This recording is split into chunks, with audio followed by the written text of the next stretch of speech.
tiene que ver con el tema del nuevo sistema y que nos parece está pegando mucho dentro de los procesos. Como les decía, el Estado ha cedido poder a los delincuentes y debe de recuperarlo. Se ha restado facultades y herramientas al Estado como tal, como las que ahorita acabamos de mencionar y como otras que iremos mencionando a lo largo de esta presentación, para que funcione, lo cual ha creado un gran desequilibrio entre las partes.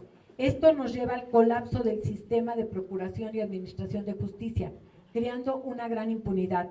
Hay tanta confusión entre las leyes, reglas y criterios que los victimarios se mezclan con las víctimas y estos terminan victimizándose para evadir su responsabilidad. ¿Por qué se mezclan? Por lo que les acabo de decir. Hay una ley de víctimas que si uno lo piensa con la lógica, ya ni siquiera lógica jurídica, sino con la lógica, pues lógicamente una víctima es aquella que fue agredida por alguien, y en este caso normalmente los que agreden son los delincuentes. ¿Qué es lo que pasa? Que los delincuentes terminan mezclándose en la Comisión Ejecutiva de Atención a Víctimas con las víctimas, terminan victimizándose y terminan pidiendo abogados, son capaces de poder tener, además del abogado que les da el sistema para poder defenderse dentro del proceso, bueno, pues les da otras muchas herramientas. La que sigue, por favor, Laurita. No aprendemos de los errores de otros países, seguimos aprobando leyes hipergarantistas que desprotegen a las víctimas y dan control a los imputados.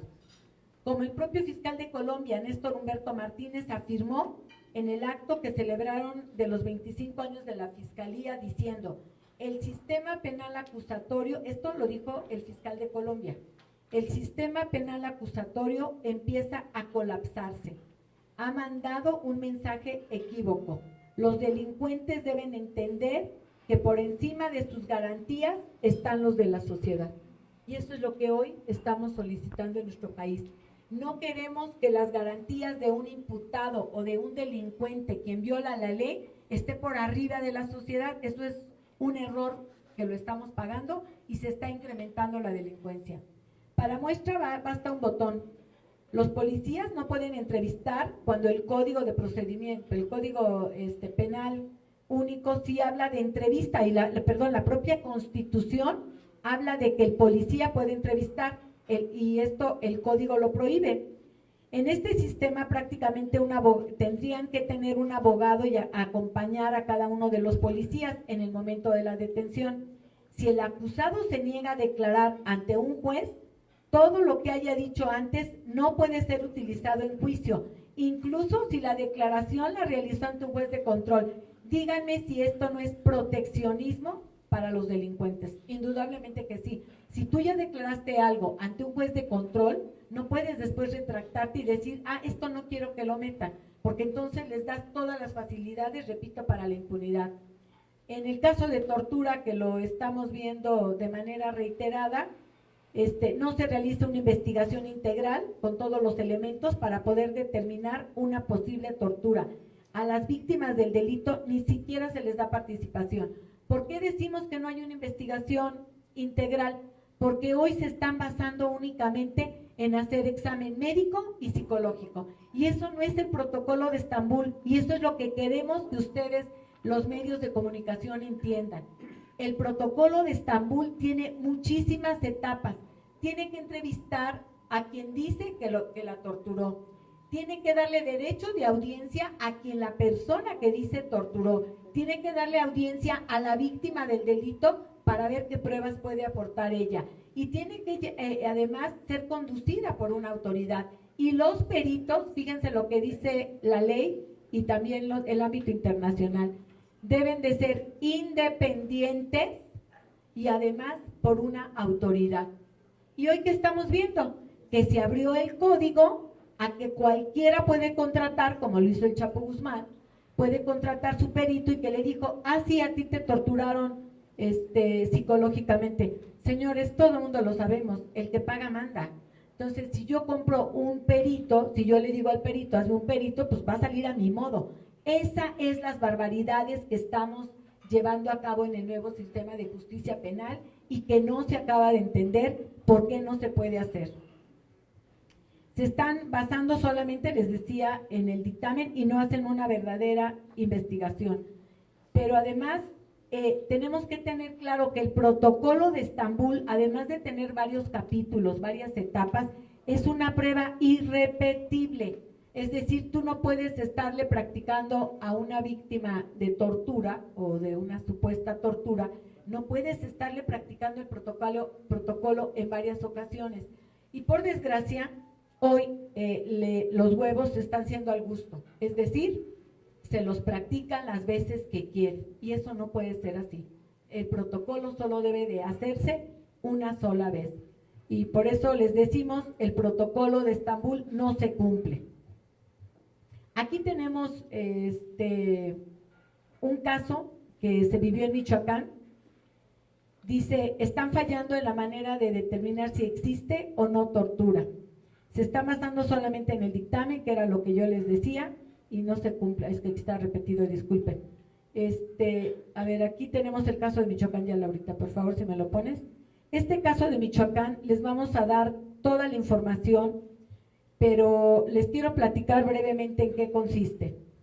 Detienen, secuestran a una persona, la matan, a esta persona la matan. Después, lo que tienen como datos de prueba en la carpeta de investigación es que la víctima, su familia, paga con un vehículo y endosa la factura. Después, este auto fue reportado como robado.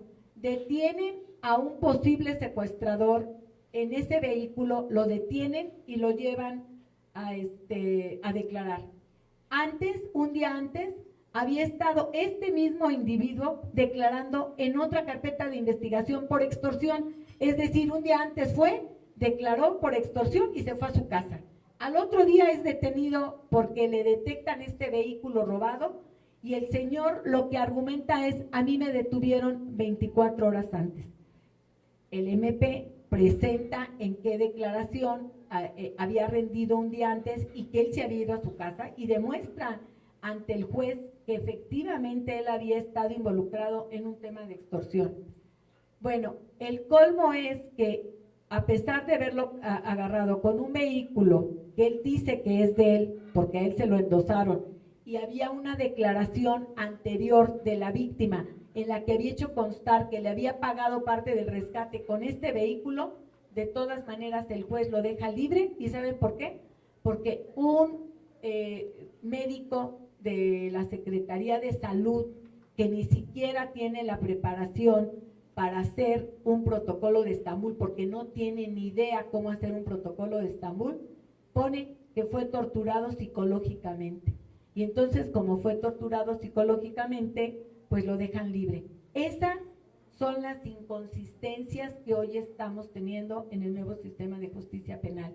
Y lo mismo está pasando, y lo hemos dicho, con la ley de ejecuciones, en la que los delincuentes piden sus cambios a penales de que hay autogobierno y los jueces se las están dando. Entonces, por eso decimos, mientras no recupere el Estado sus facultades para tener control de sus instituciones y pueda también tener manejo adecuado de los procesados, pues estaremos teniendo una gran inseguridad. Y no es un pretexto, como por ahí dicen que es un pretexto de los policías o de los ministerios públicos. No, es que las reglas están así, y ellos, como ustedes vieron ahorita, hay quien no está de acuerdo en que se exhiba a una persona, pese a que los medios ya la habían exhibido primero.